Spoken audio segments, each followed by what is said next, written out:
எபேசியர் 5ஆம் அதிகாரம் எடுத்துக்கொள்ளுங்க, மைக்கில் வாசிக்கிற பிள்ளைங்க. எபேசியர் 5ஆம் அதிகாரம் பக்கம் 268 பக்கம். எபேசியர் 5ஆம் அதிகாரம் 16ஆம் வசனத்தை வாசிக்க கேட்போம். நாட்கள்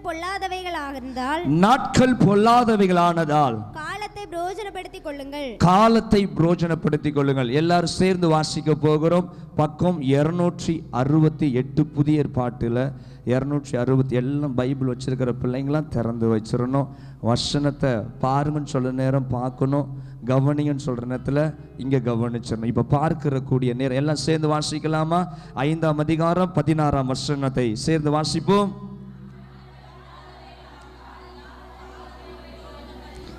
ஆமென், ஆமென். எத்தனை பேருக்கு நல்லா விளங்கிருச்சு?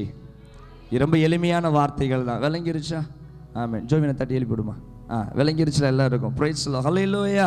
சரி, நல்லா வெளிப்பட என்ன பண்ணுங்க, நல்லா கவனிங்க. சரி, தம்பி மாருங்க, யார் பேரை கூப்பிட்டாலும் கர்த்தர் உங்களோடு குறிப்பிட்டு பேசுகிறார்னு ஒரு அர்த்தம். வராமன்னு சொல்லுங்க. ஹல்லேலூயா.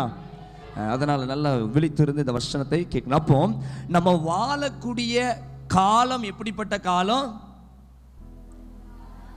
பொல்லாத உலகம். அப்படியே ஒரு மாதிரி ராகமா போன மாதிரி இருக்குது. சொல்லுங்க, பொல்லாத காலம். பொல்லாத காலம் சொல்லுங்க பாபு. இந்த பையன் ரொம்ப மோசம், இவனா ஐயோ இவன் கூட சேர்ந்தாலே என்ன ஆகும், ரொம்ப பொல்லாதவன் சொல்ற மாதிரி நம்ம வாழக்கூடிய காலம் எப்படிப்பட்ட காலம்? ஆமா, கொஞ்சம் விட்டா என்ன பண்ணிடுவாங்க? ஆமா, இப்படி போட்டு அப்படி போட்டு போய்கிட்டே இருப்பாங்க. கொஞ்சம் ஏமாந்தா யார் போயிடுவா? ஒன்றும் இருக்காது. கவனிக்கிறீங்களா? அப்போ நாட்கள் பொல்லாதவைகள் ஆனதால் காலத்தை பிரோஜனப்படுத்தி கொள்ளணுமா? ஆமென். பக்கத்தில் பார்த்து சொல்லுங்க, நீங்க வாழக்கூடிய காலம் ரொம்ப டேஞ்சரான காலம், அதனால காலத்தை பிரோஜனப்படுத்திக்கிங்க. ஆமென். அப்போ வேதத்தில் ஆண்டு சொல்லுகிற உன் நாட்களை பயன்படுத்திக்கொள், அதை பிரோஜனப்படுத்திக்கொள். தண்ணி இல்லாத நேரத்தில் சத்தம் போடுங்க, எப்பா தண்ணி இல்லை, தண்ணியை பார்த்து சிக்கனமா செலவு பண்ணு. இந்தியாவில் ஒரு ரிப்போர்ட் சொல்லப்படுது, 2030 இந்திய தேசத்தில் அநேக இடத்துல தண்ணீரே இருக்காதான். 2030 தண்ணீரே இல்லாத சில கிராமங்கள் உருவாகிரும். சில மாநிலங்களில் தண்ணீர் பற்றாக்குறை. சென்னையை குறித்து சொல்றாங்க. சென்னையில் சில வருடத்தில் 2030 போக வேண்டாம், சென்னை சிட்டிக்குள்ள இன்னும் சில வருடத்துக்குள்ள எது இருக்காதான்? தண்ணீர். நம்ம திருநெல்வேலி மாவட்டத்தில் அன்னைக்கு நியூஸ்ல ஒரு கிராமத்தை போட்டாங்க, எனக்கு பேர் மறந்து போச்சு. அந்த கிராமத்தில் ஒரு பெரிய பெரிய வீடுகள் இருக்குது, எல்லாமே இருக்குது. ஆனால் அங்கே என்ன கிடையாது? தண்ணீர் இல்லாததுனால அந்த ஊர்ல யாருமே வாழ முடியாமல் சொந்த வீட்டை விட்டு எல்லாரும் வெளியே போய் வாழ்ந்து கொண்டு இருக்கிறாங்க. அதில் ஒரே ஒரு தாத்தா மட்டும் வாழ்ந்துக்கிட்டு இருக்கிற ஒரு ஓட்டை வீட்டுக்குள்ளே, ஒரு ஓடு வீட்டுக்குள்ளே ஒரு தாத்தா மட்டும் வாழ்கிறேன். அவங்கள போய் ரிப்போர்ட்டர் கேட்குறாங்க, நீங்கள் மட்டும் எப்படியா வாழ்கிறீங்க? இங்கே தண்ணி இல்லை. உண்மைதான், என் தேவைக்கு 2 குடத்தை தண்ணியை கொண்டு வந்து நான் வச்சுப்பேன். ஊருக்கு வெளியே போய் நான் சாப்பிட்டுட்டு வந்துடுவேன். என் சொந்தக்காரங்க எல்லாரும், என் குடும்பம், அவங்க ஒய்ஃபு, அவங்க பிள்ளைங்க வரைக்கும் எங்கே தான் வாழ்ந்துட்டு இருக்காங்க. ஆனால் அவருக்கு தான் வீட்டை விட்டு போக மனசில் கூட 2-3 கோழியும் வளர்த்துக்கிட்டு, எதுவோ கோழி எல்லாமே தண்ணியிலேருந்து எங்கேயுமே வாட்டர் பாட்டில் எல்லாமே அங்கேருந்து கொண்டு வந்துருந்தார். அப்போ தண்ணீர் இல்லாமல் வாழ முடியல. இன்றைக்கி இந்த கள்ளிக்குளத்தில் தண்ணீர் இல்லாமல் போச்சுன்னா வாழ முடியுமா? முடியாது. இருக்கிற இப்போ சிஸ்டர் இருக்கிற சுகாஸ்பத்திரிக்கு பின்னாடி தண்ணி இல்லாமல் போனால் எந்த இடத்துலையுமே வாழ முடியாது. அப்போ நாட்கள் பொல்லாதவைகளான காலத்தை பிரோஜனப்படுத்தி கொள்ளுங்க. அப்போ இருக்கிற நாட்கள் ஒரு மகிமையான காலம். ஒரு ஆமென் சொல்லுங்க. அப்போ இப்போ நீ வாழக்கூடிய காலத்தில் நீ அதை பிரோஜனப்படுத்தணும்னு சொல்லுகிறார். ஆமென். உன் நாட்கள் ஆண்டவர் என்ன சொல்லுகிறாரு? பிரோஜனப்படுத்திக்கொள்ளும். மாசம் சம்பளம் 4000 ரூபா வருது, 4000 ரூபா 5000 ரூபா வருதுக்கு வச்சுக்கோங்களேன். அந்த சம்பளத்தை நம்ம எந்த அளவுக்கு பார்த்து நம்ம என்ன பண்ணுவோம்? நம்மளால உடனே போய் பயங்கரமாக தான் தூம் செலவு பண்ண முடியுமா? மாதம் 50000 ரூபா எடுத்து வைக்கிறோம், மாதம் நமக்கு ஒரு 80000 ரூபா 1 லட்ச ரூபா வந்துச்சுன்னா நம்ம என்ன பண்ணலாம்? ஒரு தடல் புடலாம் நம்ம செலவு பண்ணலாம். வர்றதே கொஞ்ச நாள், அவள் பார்த்து செய்வோம். அதே போல் இப்போ நீ வாழக்கூடிய காலம் பொல்லாத காலத்தில் நீ இருக்கிறபடினா, இப்போ நீ இருக்கிற நாட்களை நீ பிரோஜனப்படுத்தி பயன்படுத்தி கொள் என்று சொல்லி தேவன் வசனத்தின் மூலமா நம்மளோட பேசுகிறார். ஆமென். அப்போ நாட்களை நம்ம எப்படி பிரோஜனப்படுத்த போகிறோம்? இது அடுத்த வருஷம் ஸ்டார்டிங்கில் ஜனவரி வந்த பிறகு சரி 2018 வரைக்கும் நம்ம நாட்களை வேஸ்ட் ஆக்கிட்டோம், இந்த 2019 நம்ம இனி என்ன பண்ணுவோம், 1ஆம் தேதி முட்டி போட்டு இனி நான் தினந்தோறும் நான் வேதம் வாசிப்பேன் என்று சொல்லி நான் பொருத்தனை பண்ணுகிறேன். ஹல்லேலூயா. இனி நான் தினந்தோறும் நான் என்ன பண்ணுவேன், நான் போய் பேச மாட்டேன். ஹல்லேலூயா. அப்படி சொல்லி பொருத்தனை நம்ம என்ன பண்ணிட்டு இருப்போம், ஜனவரி 2019 உட்காந்துக்கிட்டு ஒரு 10 வருஷமா செஞ்சு அதே பொருத்தனை மறுபடியும் என்ன பண்ணுவோம், ஆண்டவரும் பார்ப்பார் 2025 ஆனால் நீ என்ன தான் செய்வேன். அப்போ அதுக்காக நம்ம காத்திருக்க வேண்டாம், இப்பவுமே மனம் திரும்பணும். கையை ஊத்து வராமன்னு சொல்லுங்க. இப்பவுமே இன்னைக்கு இருக்கு இந்த நாள், இப்போ இந்த செகண்ட் அடுத்த செகண்ட் அது புது செகண்ட் தான். வராமன்னு சொல்லுங்களேன். அப்படி போட்ட செகண்ட் இனி அடுத்த செகண்ட் வராது. ஆமென். அப்போ இப்போ இருக்கிற அந்த நாட்களை நம்ம புரோஜனப்படுத்த, அப்போ வேதம் சொல்லுகிறது இந்த நாட்களை நீ எப்படி புரோஜனப்படுத்தி கொள்ளலாம், வாசிக்கலாமே. ஆமென். பிரசங்கி 12ஆம் அதிகாரம், பிரசங்கி பழைய ஏற்பாட்டில் பிரசங்கி 12ஆம் அதிகாரம் 1ஆம் வசனத்தை வாசிங்க. பக்கம் 800ஆம் பக்கம். நீ உன் வாலிப பிரயாசத்திலே வா உன் சிருஷ்டிகரை நினை, தீங்கு நாட்கள் வராததற்கு முன்னும். எத்தனை நல்லா கவனிக்கிறீங்க? உன் வாலிப பிராயத்தில் உன் சிருஷ்டிகரை நினை, தீங்கு நாட்கள் வராததற்கு முன்னும். இது தொடர்ந்து நம்ம என்ன பண்ணலாம், ஏதாச்சும் ஒரு பெரிய பிரசங்கம் இது. ஒரு ஆமென் கையை உயர்த்தி சொல்லுங்களேன். அப்போ நான் இதில் இருக்கிறதெல்லாம் இன்னைக்கு பேசணும்னு நினைச்சேன், ஆனால் ஆண்டவர் என்ன வார்த்தையில் உட்கார வச்சுட்டாரு. அந்த வாலிப பிராயத்திற்கு அப்படியே ஒதுக்கி வச்சிருங்க. ஏன்னா இங்கே வாலிபர்களுக்கு மட்டும் இன்னைக்கு பிரசங்கம் கிடையாது, கர்த்தருக்குள் எல்லாருமே வாலிபர்களாக இருக்கிறீங்க. அல்லேலூயா. நீங்கள் எல்லாருமே சரி. அப்போ எல்லாருக்குமே அப்போ அந்த எடுத்து வச்சுட்டு வார்த்தை என்னது, தீங்கு நாட்கள். சத்தமா சொல்லுங்க, ஐயோ நல்லா சொல்லுங்களேன். ஆமென். உன்னை ஓங்கி வந்து அடிச்சாதான் தீங்கா? ஆமென். சாப்பாடு எடுக்கும்போது உன் தட்டத்துக்கு ஒரு ஏறி விட்டா எப்படி இருக்கும்? இப்படிப்பட்ட நாள் சபிக்கப்பட்டு போவதாக. என்னமோ காதுலேருந்து அந்து விழுந்துட்டு அன்றைக்கி ஒரு நாள், ஐயோ இந்த நாள் இனி வரவே கூடாது. சொல்லுவோமா சொல்ல மாட்டோமா? ஒரு பாஸ்டர் என்ன சொன்னார், பாஸ்டர் திண்டுக்கல் வந்தாலே எனக்கு ரொம்ப பயம் வந்துடும். எப்போல்லாம் நான் ட்ரெயினில் திண்டுக்கலை கிராஸ் பண்ணுறனோ, எப்போல்லாம் பஸ்ஸில் திண்டுக்கல் கிராஸ் பண்ணுறனோ, இந்த ஊர் வந்தாலே எனக்கு ஆக்சிடெண்ட் ஆன ஞாபகம் தான் வந்துடும். ஏன்னா அடித்து அவர் காலெல்லாம் துண்டாக போன ஒரு நேரமாக அந்த ஊர் வந்தாலே அவர் கொஞ்சம் பயம் வந்துடுது அப்படின்னு சொன்னாங்க. அப்போ தீங்கு நாட்கள், அப்போ வேதத்தில் சொல்லப்படுகிறது உன் வாலிப பிராயத்தை உன் சிறுசை அதை ஒதுக்கி வச்சுட்டு தீங்கு நாட்கள் வராததற்கு முன்னும். அப்போ ஆண்டவருடைய நாட்கள்ல உன் காலத்தை புரோஜனப்படுத்துவதற்கு ஆண்டவர் ஒரு வார்த்தை சொல்கிறார், தீங்கு நாட்கள் வராததற்கு முன்பதாகவே உன் காலத்தை புரோஜனப்படுத்திக்கொள். கவனிங்க என்ன. அல்லேலூயா. அப்போ உங்களுக்கு தீங்கு நாட்கள் வரப்போதா பாஸ்டர், அப்ப எனக்கு தீங்கு நாட்கள் வரப்போகுதுன்னு சொல்றீங்களோ? ஆமா, சொல்லத்தான் செய்யறேன். வராமன்னு சொல்லுங்க. அல்லேலூயா. அப்ப எங்களுக்கு பாடு பிரச்சனை வருமா? இப்போ நீங்க பாடுக்குள்ள இருக்கலாம், அல்லது இதை விட பெரிய பாடுகள் உபத்திரங்கள் வரலாம். மனுஷனா இருந்தா சிலுவையை சுமந்துதான் ஆகணும். கையை உயர்த்தி வராமன்னு சொல்லுங்க. மனுஷனா இருந்தா அவன் வெட்கப்பட்டு வேதனைப்படும். வேதம் அதைத்தான் நம்ம கற்றுக் கொடுக்குது. அப்போ வேதத்தில் தெரிய தீங்கு நாட்கள் வராததற்கு முன்னும். அப்போ தீங்கு நாள்லாம் என்ன நாள் வாசிக்கலாம்.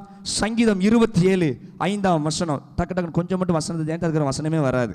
சங்கீதம் 27 சங்கீதம் 5 வசனத்தை வாசிங்க. தீங்கு நாளில் எல்லாம் எடுத்துட்டீங்களா? சங்கீதம் 27:5 வசனம் தெளிவா வாசிங்கம்மா. தீங்கு நாளில் அவர் என்னை தம்முடைய கூடாரத்தில் மறைத்து, தீங்கு நாளில் அவர் என்னை தம்முடைய கூடாரத்தில் மறைத்து வைத்து, என்னை தமது கூடார மறைவிலே ஒளித்து வைத்து என்னை கண்மலையின் மேல் உயர்த்துவார். அடுத்தது, இப்பொழுது என் தலை என்னை சுற்றிலும் இருக்கிற என் சத்துருக்களுக்கு மேலாக உயர்த்தப்படும். அது நிமித்தம் அவருடைய கூடாரத்திலே நான் ஆனந்த பலிகளை இட்டு கர்த்தரை பாடி அவரை கீர்த்தனை பண்ணுவேன். அப்போ இந்த சங்கீதம் முழுவதும் வாசித்து பார்க்கும் பொழுது தாவீது சொல்லுகிறார், தீங்கு நாட்கள் என்னை தம்முடைய கூடாரத்தில் மறைத்து. அப்போ அவர் ஒரு யுத்தத்தை கணக்கு வச்சுக்கிட்டு, ஒரு மனுஷன் எனக்கு மேல எழும்பி வருகிறான், பிரச்சனை எனக்கு வருகிறது என்பதை மனதில் வைத்து சொல்லுங்க. இது எனக்கு என்னது? தீங்கு நாட்கள். பகைவர்கள் என்னை தேடி வராங்க, என்னை கொலை செய்ய வேண்டும் என்று எண்ணுகிறாங்க. அப்போ உங்க கூடாரத்துக்குள்ள என்ன பண்ணுங்கப்பா? மறைத்து கொள்ளுங்க. பகைவர்கள் 4 திசையிலிருந்து வருகிறாங்க, என்னை மறைத்து கொள்ளுங்க. அந்த தீங்கு நாட்களுக்கு என்ன பண்ணுங்க? தப்பித்து கொள்ளுங்கன்னு சொல்லி சங்கீதக்காரன் இதை தீங்குன்னு சொல்லுகிறாரு. ஆமென். இது பழைய ஏற்பாடு. இன்னைக்கு உங்களுக்கு யாருக்காவது யுத்தம் வருதா? உங்களுக்கு விரோதமா யாரும் குதிரையை தூக்கிட்டு வராங்களா? டிச்சு குடிச்சு குடிச்சு குடிச்சு குடிச்சு குடிச்சு அப்படி உங்களுக்கு முன்னாடி AK-47 கன் வச்சுக்கிட்டு அப்படியே வந்து யாரும் உங்களுக்கு முன்னாடி யுத்தம் பண்ண வராங்களா? அப்படி இன்னைக்கு சமுத்திரபுரத்துக்கு வருவா. ஆமாம், இன்னைக்கு AK-47 வச்சுட்டு 4 பேர் ஷூட் அப்படின்னோட துப்பு துப்பு துப்பு துப்பு யாரும் ஷூட் பண்ணுறாங்களா? உங்களுக்கு யாரும் யுத்தம் வருதா? வீட்டில் யுத்தம் நடக்குது, அப்படி தானே? ஒண்டிக்கு ஒண்டி, அப்படி தானே? ஆமாம். சரி, அப்போ தாவீது சொல்லுகிறது ஒரு யுத்தத்தை கணக்கில் வச்சுட்டு சொல்றாரு, மனுஷங்க எனக்கு விரோதம் வர, இது எனக்கு தீங்கு நாள். அப்போ புதிய ஏற்பாட்டில் ஆண்டவர் நமக்கு எது தீங்கு என்று சொல்லுகிறார். வாசிக்கலாம். அதே எபேசியர் 6ஆம் அதிகாரம் 269ஆம் பக்கம் எடுத்துக்கங்க. உங்களுக்கு ஈஸியாக இருக்குனால உங்கள் பக்கத்தெல்லாம் சொல்ல வேண்டியதாகி போச்சு. ஏன்னா எல்லாருமே வெளிப்படுத்தின விசேஷத்துக்கு அப்புறம் பெரட்ட ஆரம்பிச்சிங்க. எனக்கு அது மனசுக்கு ரொம்ப வேதனையாக இருக்குது. வெளிப்படுத்தின விசேஷத்துக்கு அப்புறம் மேப்பு தான் இருக்குது. ஒரு ஆமென் சொல்லுங்க. எபேசியர் 6ஆம் அதிகாரம் 3வது வசனம், பக்கம் 269வது பக்கம். உன் தகப்பனையும் எபேசியர் 6ஆம் அதிகாரம் 12வது வசனம். 12வது வசனம். ஏனெனில் மாம்சத்தோடும் இரத்தத்தோடும் அல்ல, துரைத்தனங்களோடும் அதிகாரங்களோடும் இப்பிரபஞ்சத்தின் அந்தகார லோகாதிபதிகளோடும். அப்போ தேவன் சொல்லுகிறாரு, புதிய ஏற்பாட்டில் உனக்கு மாம்சத்தோடு இரத்தத்தோடு உனக்கு போராட்டம் அல்ல, துரைத்தனங்களோடும் அதிகாரங்கள், இப்பிரபஞ்சத்தின், முக்கியமான வார்த்தை கவனிங்க, இப்பிரபஞ்சத்தின், இந்த உலகத்தின் அந்தகார லோகாதிபதிகளோடு, வான மண்டலங்களில் உள்ள பொல்லாத ஆவிகளின் சேனைகளோடு நமக்கு உண்டு. ஆகையால் தீங்கு நாளிலே அவைகளை நீங்கள் எதிர்க்கவும். இப்ப இங்க கவனிங்க. ஆமென். அப்போ இங்க எந்த சேனையை ஒப்பிடுகிறார் தேவன்? தாவீது மனுஷ சேனையை ஒப்பிட்டு சொன்னாரு. இங்க வேதத்தில் ஆண்டவர் புதிய ஏற்பாட்டில் சொல்லும் பொழுது இந்த உலகத்தினுடைய அந்தகார லோகாதிபதி சேனையோட உன்னை எதிர்த்து வரான். இந்த தீங்கு நாட்களை நீ அவனோட என்ன பண்ணணும்? யுத்தம் செய்யணும். கையை உயர்த்தி ஆண்டவர் மகிமைப்படுத்துங்க பாப்போம். ஹல்லேலூயா. அப்போ நீங்க நமக்கு வந்து கண்ணுக்கு தெரிகிறவங்களோட யுத்தம் கிடையாது, கண்ணுக்கு தெரியாத சத்துருவோட தான் நமக்கு யுத்தம். அப்போ கண்ணுக்கு மறைஞ்சிருக்கிறவன நம்ம கண்டுபிடிச்சிடலாம். ஆமென். கண்ணுக்கு வெளியில தெரிகிறவன் தான் நமக்கு பிரச்சனைனா அந்த வாசல தான் நம்ம இந்த வாசல எஸ்கேப் ஆயிடுவோம். திடீர்னு வரைக்கும் டங்கு நீங்க ஒரு அடி விழுது, எங்கன்னே தெரியல, எங்க விழுது, திடீர்னு வரைக்கும் கையில் ஒரு ரத்தம் கிளி விழுது, அப்புறம் என்ன பண்ணுவீங்க? படுத்துருவீங்க, முடிஞ்சு போச்சு. எங்கேயும் ஓடி சொல்லுங்க, ஓடவும் முடியாது. எவ்வளோ ரைமிங்காக வருது பார்த்தீங்களா? சரி, அப்போ கண்ணுக்கு தெரியாத சத்துரு நமக்கு விரோதமா இருக்குதுனால ஆண்டு சொல்லுங்க, தீங்கு, இந்த தீங்கு நாட்களில் நீ எப்படி இருக்கணுமா? அப்போ இந்த தீங்கு நாட்கள் உனக்கு வர இருக்கிறது. அப்போ உன் நாட்களை பிசாசு எப்போ வகை தேடிக்கிட்டே இருக்கான். இவன் எப்போ விழ தள்ளலாம், இவனை எப்போ என்ன பண்ணலாம், ஒன்றும் இல்லாமல் ஆக்கலான்னு சொல்லி அவன் வகை தேடுகிறான். இந்த தீங்கு நாட்களில் நீ உன் காலத்தில் நீ பிரோஜனப்படுத்தி கொள்ளணும். தீங்கு நாட்கள் வரப்போகுதுன்னு சொல்கிறார். கையை உயர்த்தி வராமன்னு சொல்லுங்க. ஒருவேளை நீ அந்த நான் ஆல்ரெடி நான் இதுக்குள்ளே தான் இருக்கிறேன் பாஸ்டர், நான் தீங்குக்குள்ளே தான் இருக்கிறேன்னா நீ ரொம்ப அலர்ட்டாக இருக்கணும். ஆமென். இல்லை எனக்கு அப்படி ஒன்றும் தெரியல, அப்படி சில ஆள் சும்மானாலுமே அப்படி கல் இடித்து லைட்டாக தான் நகை இதாக இருக்கும், உடனே அதுக்கு ஒரு மலையை பெயர்ந்த மாதிரி என்ன பண்ணிடுவாங்க, எமோஷனல் ஆக்கிடுவாங்க. அவன் அப்படி இல்லை. ஹல்லேலூயா. சரி, அப்போ வேதத்தில் ஆண்டவர் சொல்லுகிறார், தீங்கு நாட்கள் வராததற்கு முன்பதாக உன் நாட்கள் என்ன பண்ணிக்கொள், பிரோஜனப்படுத்திக்கொள். யோபுனுடைய வாழ்க்கையை ஆண்டவர் எனக்கு காண்பிக்க ஆரம்பித்தார். யோபுனுடைய வாழ்க்கையில் நல்ல பணம் இருந்துச்சு. கையை உயர்த்துறாமன்னு சொல்லுங்க. செல்வம் அதிகமாக இருந்துச்சு, நல்ல வசதி வாய்ப்புகள். கிழக்கத்திய புத்திரர்களையே யோபுவை போல ஒரு கோடீஸ்வரர் யாருமே கிடையாது. ஆமென். அப்போ அப்படிப்பட்ட ஒரு ஆசீர்வாதம் இருந்துச்சு. எல்லா சொத்து சுகங்கள், எல்லா ஆடம்பரம், எல்லா வாழ்க்கையுமே இருந்துச்சு. ஆனால் தீங்கு நாட்கள் ஒரு நாள் யோபுக்கு வந்துச்சு. கவனிக்கிறீங்களா? தேவன் ஒரு நாள் பரலோகத்தில் வாசம் பண்ணுகிறார். இருக்கும் பொழுது பிசாசனை சுத்திட்டு வரான். ஆண்டவர் கேட்கிறார், எங்கிருந்து வர? நான் உலகம் முழுவதும் சுற்றி திரிந்து நான் வருகிறேன், என் தாசனாகிய யோபுவின் மீது கண்ணை வைத்தாயோ. அப்போ பிசாசு அப்படியே சுத்திக்கிட்டு வருவான். மாவடியிலிருந்து சுத்திக்கிட்டு அப்படியே போற போக்கில், நம்பிக்கைகளுக்கு போற போக்கில் திருக்கன்குடி அப்படி உள்ள வந்துடுவான். அப்படியே ஜீவாஸ்டர், ரஞ்சிதாஸ்டர், கைலாஸ் அப்படின்னு சொல்லி என்ன பண்ணிடுவான், கவனிக்கிறீங்களா? அப்படியே சுத்த அப்படின்னு சுத்திட்டு வருவான். ஆண்டவர் கேட்பாரு, எங்க இருந்து வர? அதான் மாவடியிலேருந்தே நான் வந்துட்டு இருக்கிறேன்னு. மாவடியில் அவங்கள 2 டிக்கெட் அப்படி தள்ளிட்டேன், திருக்கன்குடியில் 1 டிக்கெட்டை கொஞ்ச நாளாக தள்ளி வச்சிருக்கிறேன், அப்படியே கேசனர் மொத்தமாக தள்ளி வச்சிருக்கிறேன் அப்படின்னு சொல்லி ஒவ்வொன்றையா பிசாசு என்ன பண்ணுவான். கவனிக்கிறீங்களா? இந்த கூட்டத்தை தள்ளிடக்கூடாது. ஆமே, இல்லை கவனிக்கணும். கையை வைத்து வராமன்னு சொல்லுங்க. ஹல்லேலூயா. அப்போ பிசாசு வந்து கேட்பான், நான் இவங்களெல்லாம் பார்த்துட்டு வந்திருக்கிறேன். அப்போ ஒரு தீங்கு நாட்களை உனக்காக உருவாக்க வேண்டும் என்று சொல்லி கண்ணுக்கு தெரியாத சத்துரு வகை தேடி கொண்டு இருக்கிறான். அப்போ ஆண்டவர்ட்ட வந்து சத்துரு பிசாசு கேட்கிறான், நீங்க சும்மாவா அவனை ஆசீர்வதிச்சிருக்கிறீங்க? சும்மாவா ஆசீர்வதிச்சு வச்சிருக்கிறீங்க? சும்மாவா சபைக்கு வராங்க? பேலை வர்றதுனால தானே வர்றாங்க. இதெல்லாம் யோசிச்ச பிரசங்கம் இல்லை, டைமிங்ல வர பிரசங்கம். கவனிக்கிறவங்க சத்தமா ஆமென் சொல்லுங்க. சும்மாவாயா இங்க வர்றாங்க சர்ச்சுக்கு? அவ்வளவு தூரம் சும்மாவா வராங்க? நீ பாட்டி பாரு பாப்போம். எத்தனை தைரியமா சொல்றீங்க? ஹல்லேலூயா ஹல்லேலூயா. சங்கோதர மாதிரியா இருக்கு. கையை உயர்த்தி வராமன்னு சொல்லுங்க பாப்போம். பிசாசு கேப்ப, நீங்க சும்மாவா ஆசீர்வதிச்சு வச்சிருக்கிறீங்க? சும்மாவா? சாம் வந்து இப்படி வயிறாக்கியமா பிரசங்கம் பண்றான். அப்ப பிசாசு உங்களை பார்த்து சும்மாவா? கொஞ்சம் வேலையை எடுத்து பாருங்க. தீங்கு நாட்கள், தீங்கு நாட்கள் ஆண்டவர் சொல்றாரு. சரி போ. அப்போ யோபுவுக்கு நல்ல பணம் இருந்துச்சு, நல்ல பிள்ளைகள் இருந்தாங்க, சந்தோஷம் இருந்தது. அப்போ ஒரு தீங்கு நாட்கள், வேதம் அதான் சொல்றது, பிரசங்கில சொல்ல, தீங்கு நாட்கள் வராததற்கு முன்னே நீ ஆண்டவரை தேடு. கையை உயர்த்தி ஆண்டவரை ஒப்பு கொடுங்க. பக்கத்தில் பார்த்து சொல்லுங்க, தீங்கு நாட்கள் வராததற்கு முன்பு உன் காலத்தை புரோஷனப்படுத்தி கொள்ளணும். எனக்கு ஒன்றாகாது நான் அப்படின்னு நினைப்பேன். சில சொல்லுவாங்க, என் மேலே எனக்கு நம்பிக்கை இருக்குது. அன்னையும் முடிஞ்சு உன் நம்பிக்கை ஒட்டைப்பார் ஆண்டவர். ஆமே, என் மேலே நம்பிக்கை இருக்குது. என் மேலே ஒரு கண்ணு பீஸ் இருந்துச்சுனாலும் முடிஞ்சு போச்சு. ஆமே, அல்லையோ அந்த கட்டவர் லைட்டாக அப்படி மடங்கிச்சுன்னா போதும், இப்படி தான் சாப்பிட வைப்பார். அப்புறம் அல்லேலூயா. உண்மை தானே? ஒரு கட்டவரில் வேலை செய்யாமல் போயிடுச்சுங்க உங்களுக்கு. இந்த கட்டவரில் வேலை செய்யாமல் போயிடுச்சு. அதுக்கப்புறம் நான் மைக் எப்படி பிடிப்பேன்? அல்லேலூயா. முடியுதா? எப்படி எழுதுவேன்? அப்படி வச்சு. அப்போ ஒரு கட்டவரில் கூட என்னால் பாதுகாக்க முடியாது. கையை உயர்த்தி உங்க இமை மட்டும் மூடாம அப்படி நின்றுச்சுன்னு வச்சுங்களேன், எப்படி இருக்கும்? இவன் நம்ம டப்பு டப்புன்னு அடிச்சுக்கிட்டே இருக்கிறோம், அப்படி நின்றுச்சுன்னு வைங்களேன், இழுத்து இழுத்து விடுறீங்க, ஷட்டரை பூட்டி விடுதீங்க.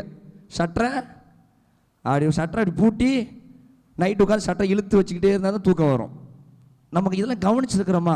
அப்போ ஒரு கண் இமைய கூட நம்மளால என்ன பண்ண முடியாது.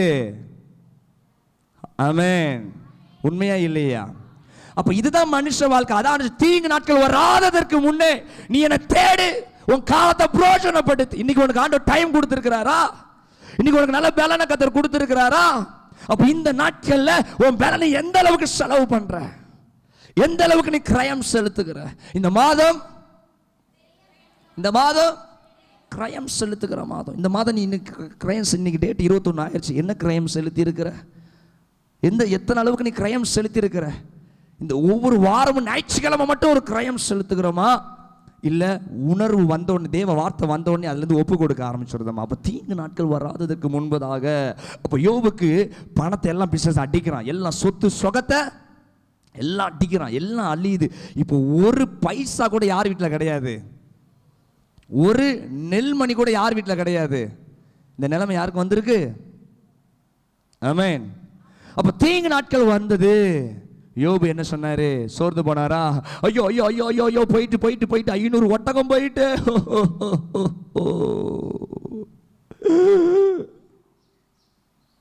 ஆமென் ஆமென். நம்ம இன்னொரு ஆள்கிட்ட கடனை வாங்கி பாக்கெட்ல போட்டு தொலைஞ்சு போயிருக்கோம். ஐயோ ஐயோ,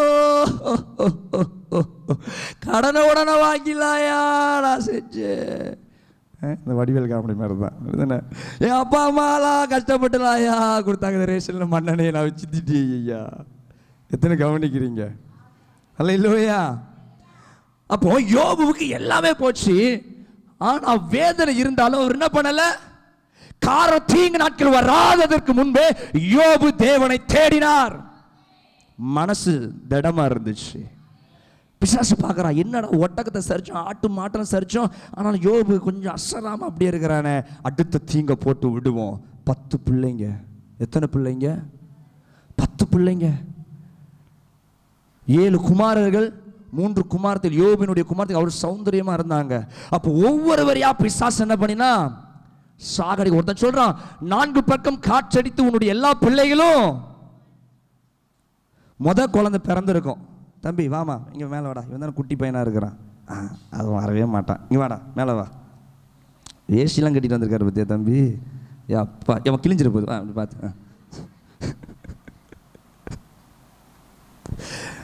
கவனிக்கிறீங்களா? அப்போ யோபுடைய மனைவி குமாரனை பெற்றெடுத்தோன்னா யோபு கையில் கொண்டு வந்து கொடுத்துருப்பாங்க. உங்களுக்கு என்ன பெரிய குழந்தையா இருக்கு, உங்களுக்கு ஆண் பிள்ளை பிறந்திருக்கு. யோபு அது மேலே உயிரை டேய் வெக்கம் மூஞ்ச என்ன பாடுற, ஐயோ எனக்கு பயமா இருக்கு. அப்போ யோபு அந்த குழந்தைய பார்த்துட்டு ஐயோ நல்லா செல்லமாக கொஞ்சம் இருப்பார். அடுத்தடுத்த வருஷத்தில் யோபுவுக்கு ஒவ்வொரு பிள்ளையாக கொண்டு வந்து தராங்க. இன்னொரு பிள்ளை, இன்னொரு பிள்ளை, இன்னொரு பிள்ளை. அந்த எல்லா பிள்ளையிலையும் யோபு என்ன பண்ணிட்டு இருக்கிறாரு, ஆசை ஆசையா ஆசை ஆசையா கொஞ்சம் நல்ல அன்பா இருக்கிற அந்த பிள்ளைங்க வளருது. சின்ன பிள்ளையிலிருந்து அழகா வளர்ந்து எல்லாமே நல்ல கீழ்ப்படிதல் உள்ள பிள்ளைங்க. கையை ஊற்றி வராமன்னு சொல்லுங்க. ஒன்று கூட யோபுக்கு முள்ளா இல்லவே இல்லை. 10 பிள்ளைகளும் 3 பெண் பிள்ளைகளும் 7 குமார்களும் அவ்வளோ செல்ல பிள்ளை. எவ்வளோ ஆசையாக இருந்திருக்கும். கொஞ்சம் பார்த்துருப்பாரு யோபு. ஏன்னா அப்பா சொல்கிறார், டே நம்ம எல்லாம் ஒரே நாளில் எல்லாரும் சகோதரர்கள் ஒவ்வொருத்தரும் என்ன பண்ணணும், ஒவ்வொரு வீட்டில் வந்து ஆகாரம் சாப்பிட்டு சந்தோஷமா எல்லாம் சந்தோஷமாக இருக்கும்டா. 2 ஆம்பளை பிள்ளை ஒரு வீட்டில் இருந்தால் எப்படி தான் இருக்குது, கீரியும் சொல்லுங்க கீரியும். இந்த 2 தெரு நாய் வந்து முட்டிக்கும் பார்த்துக்கிறீங்களா, இந்த தெரு நாய் அந்த நாய் கவனிக்கிறீங்களா, 2 ஆம்பளை. நீங்கள் நல்ல பிள்ளைங்கடா சரியா. அப்போ இன்னைக்கு பாருங்களேன், அந்த மாதிரி யோபுக்கு பிரச்சனை. அப்படி யோபுக்கு பிரச்சனை அன்னைக்கு அப்பா அப்படின்னு இருப்பார். 7 பிள்ளைங்க ஆம்பளை பசங்க இருந்தாலும் ஒன்றுக்கு ஒன்று சந்தோஷமா அப்படியே பாட்டை பாடி அந்த மாதிரி நல்லா அழகாக சந்தோஷமா எல்லாம் வாழ்ந்துக்கிட்டு இருந்தாங்க. அப்படி செல்லமாக பார்த்த பிள்ளைங்க தான் மரித்து.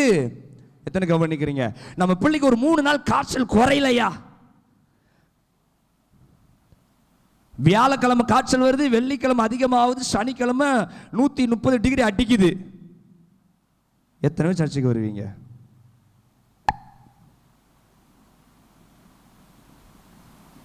ஆமே கேட்கவே இல்லை. அல்லேலூயா. யாருமே வரமாட்டோம். ஒரு ஆமேன் சொல்லுங்களேன். ஆமேன். 130 அப்படி போகும் காய்ச்சல், எனக்கு தெரியல. 120 டிகிரி போகுமோ, சரி 120 டிகிரின்னு வச்சுப்போமே. 120 டிகிரி அதிகமாக நம்ம ஆட்களுக்கு 99 வந்துடக்கூடாது. அந்த முள் மாதிரி ஒன்று இருக்குமே, ஒரு மாதிரி துடிக்குது என் பிள்ளைக்கு. கொஞ்சம் அவன் அடுப்பு பக்கத்தில் அப்போ தான் நின்றுட்டு வந்திருப்பான். இதுக்குள்ளே நின்றுட்டு வந்துட்டு சூடாக இருந்துடக்கூடாது. உடனே வச்சு என் பிள்ளைக்கு என்ன வந்துட்டு சத்தமாக சொல்லுங்களேன். சரி, அப்போ யோபுவை நான் விவரிச்சு சொல்லுகிறேன். அல்லேலூயா. ஏன்னா நமக்கு சின்ன வச்சாலே நம்ம வந்து தீங்கு வந்துட்டுன்றதும் உண்மையான தீங்கை பற்றி தான் நான் பேச விரும்புகிறேன். கையை ஊற்றி வராமன்னு சொல்லுங்க. அப்போ யோபுனுடைய 10 பிள்ளைங்க சாகுறாங்கய்யா. 10 பிள்ளை மறைத்து ஒன்றுமில்லாமல் நிர்மூலமாக இருக்கும் பொழுது அவர் சரீரத்தினுடைய வஸ்திரத்தை கிழிக்கிறார். ஒட்டகம் செத்துச்சு, ஆடு செத்துச்சுன்னு போது வஸ்திரத்தை கிழிக்கல. உன் 10 பிள்ளைகளும் மறைத்தார்கள் என்று சொன்ன உடனே வஸ்திரத்தை கிழிக்கிறார். ராஜாவை போல வாழ்ந்த ஒரு மனிதன், அந்தஸ்துல வாழ்ந்த மனிதன், இப்ப நிர்வாண கோலமாய் மாறி மண் எடுத்து தலையில போட்டுட்டு சொல்ற ஒரு வார்த்தை, கேள்வி கேட்கல, கர்த்தர் கொடுத்தார், கர்த்தர் எடுத்துக்கொண்டார். கர்த்தர் கொடுத்தார், கர்த்தர் எடுத்துக்கொண்டார். பிசாசு பார்க்கறான். இதுலயும் யோபு இவ்வளவு தீங்கு போட்ட பிறகும் காரணம் வேதத்தில் சொல்லப்படுகிறது, என் பிள்ளைகள் பாவம் செய்திருப்பார்களோ என்று எண்ணி தன் பிள்ளைகளுக்காக காணிக்கை செலுத்தினாராம் யோபு. கையை உயர்த்தி ஆண்டவர் மகிமைப்படுகிறார். அப்போ தீங்கு நாட்கள் வராததற்கு முன்பதாகவே, காய்ச்சல் வந்த பிறகு, பிரச்சனை வந்த பிறகு, போராட்டம் வந்த பிறகு, ஃபாஸ்டிங், ஜெபம், ஆண்டவர் கூட மணி நேரம் என்று இல்லாதபடி நல்ல வாழ்க்கையில வாழும் பொழுது யோபு கர்த்தருக்காக தேவனை தேடி காலத்தை பிரயோஜனப்படுத்திக் கொண்டார். அல்லேலூயா. சத்தமா ஆமென் சொல்லுங்களேன். இன்னைக்கு உனக்கு காலத்தை நீ எப்படி பிரயோஜனப்படுத்துற? நெருக்கம் வந்த பிறகு இயேசு கிட்ட ஓடி வரியா? தேவை வந்த பிறகு இயேசு கிட்ட ஓடி வரீங்களா? தேவை எல்லாம் எனக்கு எல்லாமே இருக்குது, எனக்கு எல்லா சந்தோஷமும் இருக்குது, அந்த நேரத்துல சில மணி நேரத்துல தேவனை தேடுகிறீங்களா? ஆமென். யோபு தேவை வந்த பிறகு போய் உட்காரல, எல்லாம் சந்தோஷமாய் சமாதானமாய் இருக்கும் பொழுது அவர் தேவனை தேட ஆரம்பித்தார். கைகளை தட்டி கர்த்தரை மகிமைப்படுத்துங்க.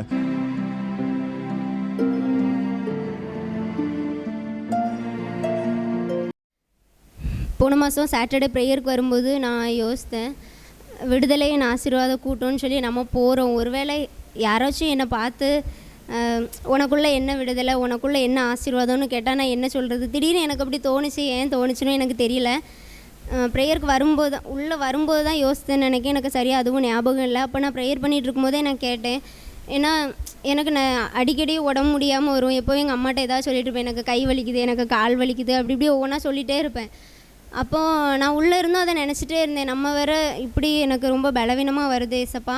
நான் எப்போவும் எல்லா மீட்டிங்கும் நான் அட்டன் பண்ணுறேன். அப்போ யாராச்சும் என்கிட்ட உனக்கு என்ன விடுதலைன்னு கேட்டால் நான் என்ன சொல்லுவேன் அப்படின்னு சொல்லி நான் யோசித்தேன். நான் யோசிச்சுட்டு ப்ரேயர் பண்ணிட்டு போயிட்டேன். எனக்கான அது ஞாபகமே இல்லை. அப்புறமா 2 நாள் நம்ம சர்ச்சில் வச்சு மீட்டிங் நடந்துச்சு. அப்போது செகண்ட் டே 2வது மீட்டிங் நடக்கும்போது வியாழக்கிழமை அந்த லாஸ்ட்டாக ஃபாஸ்டர் வந்து அப்புறம் ஒர்ஷிப் பண்ணும்போது அதே வார்த்தையை வந்து திருப்பி சொன்னாங்க. நீ வந்து நினச்ச இப்படி நான் விடுதலையின் ஆசீர்வாத கூட்டத்துக்கெலாம் நான் போகிறேன், உனக்குள்ளே என்ன விடுதலைன்னு யாராச்சும் கேட்டால் நீ என்ன சொல்லுவேன்னு நீ யோசிக்கிறேன். நான் அதை கொஞ்சம் கூட எதிர்பார்க்கவே இல்லை. நான் அந்த காரியங்களை யோசித்தேன். அப்படி ஏசப்பா அதே காரியங்களை ஃபாஸ்டர் மூலமாக பேசினாங்க. நீங்க போனா ஆசீர்வாதமா இருந்துருவியோன்ட்டு உன்னை பார்த்து சிலர் சொல்லி இருக்கலாம். கத்த தீர்க்க தரிசனமா சொல்லுகிறார், இந்த சபைக்கு நீ போன ஆசீர்வாதமா இருந்துருவியோ, இந்த ஆசீர்வாதமான கூட்டத்துக்கு நீ போன ஆசீர்வாதமா இருந்துரு. அப்படி யாருக்கு இந்த பதில் வந்ததுன்னு தெரியல. உங்களுக்கு தெரியும், கர்த்தர் இந்த இடத்துல பேசுகிறார். அப்படி சொல்ற பிள்ளைங்க யாரு கண்ணை திறந்து பார்க்க கூடாது, கையை மட்டும் உயர்த்துங்க, கையை மட்டும் உயர்த்துங்க. இங்க போனா ஆசீர்வாதமா இருந்துருவியா? இந்த கூட்டத்துக்கு போன கர்த்தர் சவால் விட்டு சொல்லுகிறார், கர்த்தர் சவால் விட்டு சொல்லுகிறார், உன்னை நான் ஆசீர்வதிப்பதை அவங்க கண்ணு தான் பார்க்க போகுது. உன்னை நான் ஆசீர்வதிப்பதை அவங்க கண்ணு தான் பார்க்க போகுது. பேசிட்டு அப்புறம் லாஸ்ட்டாக வந்து ப்ரேயர் பண்ணாங்க. நான் அல்சர்னால ரொம்ப கஷ்டப்பட்டிருக்கேன். நான் சரியாக சாப்பிடவே மாட்டேன். எனக்கு நல்லா பசிக்கும். ஆனால் கொஞ்சம் சாப்பிட்டதுமே எனக்கு வயிறெல்லாம் வலிக்கும், ரொம்ப கஷ்டப்படுவேன். நிறைய நாள் நைட்லாம் நான் சாப்பிடாம தான் தூங்குவேன். அப்புறம் சாப்பிட்டா வயிறு வலிச்சுட்டே இருக்கும். அதனால சாப்பிடாம தண்ணி மட்டும் குடிச்சிட்டு தூங்கிடுவேன். நான் ஜெபிக்க கூட இல்லை, எனக்கு சுகந்தாங்க ஏசப்பான்னு. ஆனால் அதுக்கு முன்னாடியே கேட்டிருக்கேன், நான் இனிமேல் ஹாஸ்பிட்டல்லாம் போக மாட்டேன். ஏன்னா எனக்கு தெரியும் நமக்கு அல்சர் இருக்குதுன்னு. நான் ஏசப்பாட்ட ஒரே ஒரு வார்த்தை மட்டும் சொன்னேன், என் அம்மாட்டெல்லாம் நான் இப்படி சொல்லி சொல்லி கஷ்டப்படுத்த மாட்டேன் ஏசப்பா, நான் உங்கள் பிள்ளை, எனக்கு நீங்கள் சுகத்தை தந்தால் தாங்க, அப்படி இல்லைன்னா நான் இப்படியே இருந்துட்டு போகிறேன்னு நான் ப்ரேயர் பண்ணி ஒரு 2-3 வாரம் இருக்கும். ஆனால் அன்றைக்கி 2வது நாள் மீட்டிங்கில் ஏசப்பா அதே மாதிரி ஃபாஸ்டர் மூலமாக சொல்லி ஜெபிக்க வச்சாங்க. எனக்கு அது எனக்காண்டியே ஏசப்பா ஜெபிக்க சொன்ன மாதிரியே இருந்துச்சு. ஏசப்பா அப்போவே எனக்கு நல்ல சுகத்தை தந்ததை நான் உணர்ந்தேன். அதுக்கப்புறம் 2 நாளாகவே நான் எப்பவும் சாப்பிட்றத விட நான் அதிகமாக தான் சாப்பிட்டேன். நான் நல்லா இருக்கேன். ஏசப்பா எனக்கு சுகத்தை தந்தாங்க. குடல் புண்கள் கர்த்தர் சொல்லுகிறார், ஓ என் பிள்ளைகளுடைய குடல் புண்ணை நான் நாச்சுகிறேன். உங்களுக்கு அல்லது அலர்ஜி இருக்குன்னு சொல்லிருங்களா? ஆமா, நாம கையை உயர்த்தி ஜெபம் பண்ணுங்க, கையை உயர்த்தி ஜெபம் பண்ணுங்க. சாப்பிட்ட உடனே நான் டாய்லெட்டுக்கு தான் போறேன், சாப்பிட்ட உடனே எனக்கு அது வீணாய் அது போய் விடுகிறது. அடிக்கடிக்கு ஆமா வாயை திறந்து பேசுற வாயில துர்நாற்றம், என் வயிற்று வலி, ஓ எஸ் குடல் புண்கள். நீ கையை உயர்த்தி ஜெபம் பண்ணுங்கம்மா. கர்த்தர் சுகப்படுத்துகிற ரபா நகபாலா ரதா நமு ரிமனா ஷகல துனியாதன ரபு ரிமஹ துனியா கவல வரல ஷகலதன தனனமு. எஸ் விடுதலை, சுகமளிக்கிற ஒரு ஆராதனை இப்பொழுது மாறுகிறது. எஸ் எஸ் அந்த வயிற்று குடல்களில ஓ என் ஆண்டவர் கரத்தை தொடுகிறதுக்கு நன்றி. எஸ் இப்பொழுது குணமாகுகிறாய். பெற்றுக்கொள். கைகளை தட்டி தேவனை மகிமைப்படுத்துவோமே.